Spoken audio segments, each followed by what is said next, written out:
નમસ્કાર વાલા વિદ્યાર્થી મિત્રો, ધોરણ 9 સંસ્કૃત પાઠ 3 પરમ નિધાનમ સંપૂર્ણ સ્વાધ્યાયનું સોલ્યુશન આપણે સમજૂતી સાથે કરવાના છીએ.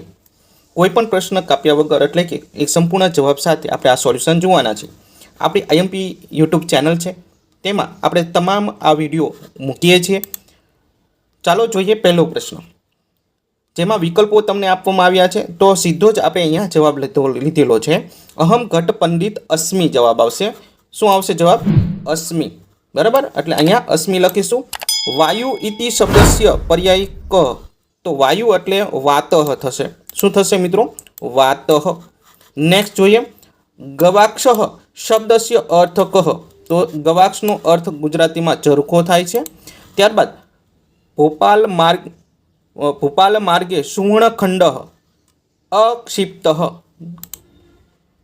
નેક્સ્ટ પ્રશ્ન પાંચમો, સંસારે કીદસ્ય જલ પારિજેતુ કો અપી ન હરતી, તો એમાં જવાબ આવશે સંતુષ્ટમ.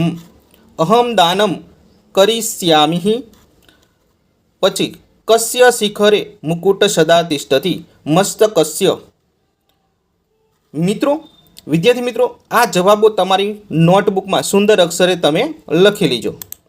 નેક્સ્ટ જોઈએ, સંસ્કૃત ભાષામાં ઉત્તર લિખિતમ.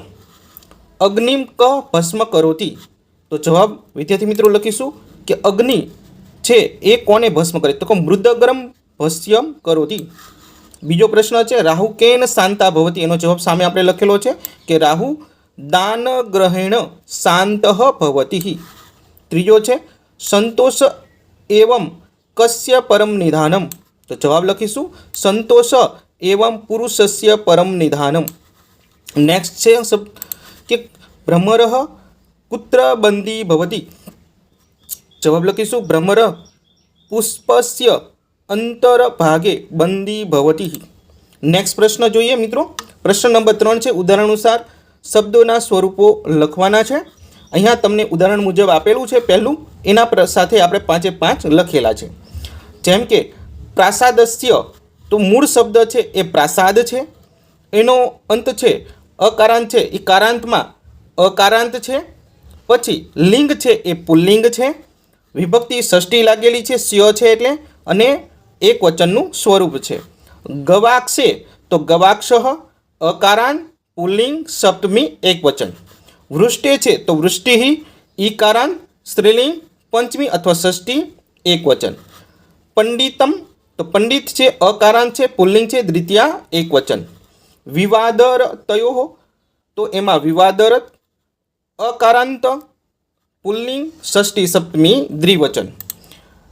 ચાલો નેક્સ્ટ પ્રશ્ન નંબર 4 છે, વચન અનુસાર ધાતુ સ્વરૂપો છે એના મુજબ તમારે ખાલી જગ્યા મૂકવાની છે, જેમને કોઠો તમને ક્લાસમાં શીખવાડેલો જ હશે. એક વચન, દ્વિવચન ને બહુવચન. મી વમ સી થ તી ત અંતિ. એવી જ રીતના જે આત્મનિક પદ અને પરસ્મય પદ બંનેના વર્તમાન કાળના હોય છે. જેમ કે અહીંયા આપેલું છે તિષ્ઠતી, બરાબર, અહીંયા તિષ્ઠત, તો આગળ આવશે તિષ્ઠતી અને અહીંયા તિષ્ઠંતી. એટલે એ જે ઉત્તમ પુરુષ છે, બરાબર, એ અહીંયા તમારે એનું એક વચન અને એનું બહુવચન દર્શાવવાનું છે. આ વચ્ચેનું દ્વિવચન છે. ઓકે, તો અહર્તી છે તો અરહત અરહંતી. પછી એવી જ રીતના ગ્રહસ્યામી, તો ગ્રહસ્યાવહ ગ્રહસ્યામહ, કારણ કે મી વ મ થવું જોઈએ રૂપ. ભવિષ્યસી ભવિષ્યથ ભવિષ્યથ. રેડી. નેક્સ્ટ જોઈએ, તો શીર્ષકાનું રૂપ ધાતુરૂપ પરિચય લિખિત. તો અહીંયા તમને જે ઉદાહરણમાં આપેલું છે એ પ્રમાણે આપણે ધાતુના સ્વરૂપ લખવાના છે. જેમ કે અપશ્યત, તેમાં પશ્ય આવશે, હસ્તન ભૂતકાળ, લડ લકાર આવશે, અને પરસ્મય પદ ધાતુ છે, અન્ય પુરુષ એક વચન છે. તિષ્ઠતી છે એ સ્થા છે ધાતુ, તિષ્ઠ વર્તમાન કાળ લટ લકાર આવશે. જો ભૂતકાળ હોય તો લટ લકાર આવશે, અને વર્તમાન કાળ હોય તો લટ લકાર આવશે. પરસ્મય પદ અન્ય પુરુષ એક વચન છે.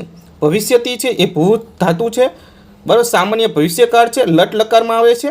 પરસ્મય પદ અન્ય પુરુષ એક વચન છે.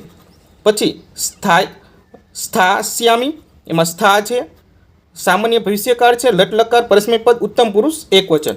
તો આખો સંપૂર્ણ કોઠો આપણે જોયો. હવે આપણે સંસ્કૃતના વાક્યો તમને જે પદો આપેલા છે એના બનાવવાના છે. જેમ કે નૃપ, યુવક, દ્રશ્યન, પ્રસ્ય. તો આપણે આખું વાક્ય બનાવવાનું છે કે નૃપ યુવકમ પશ્યતિ.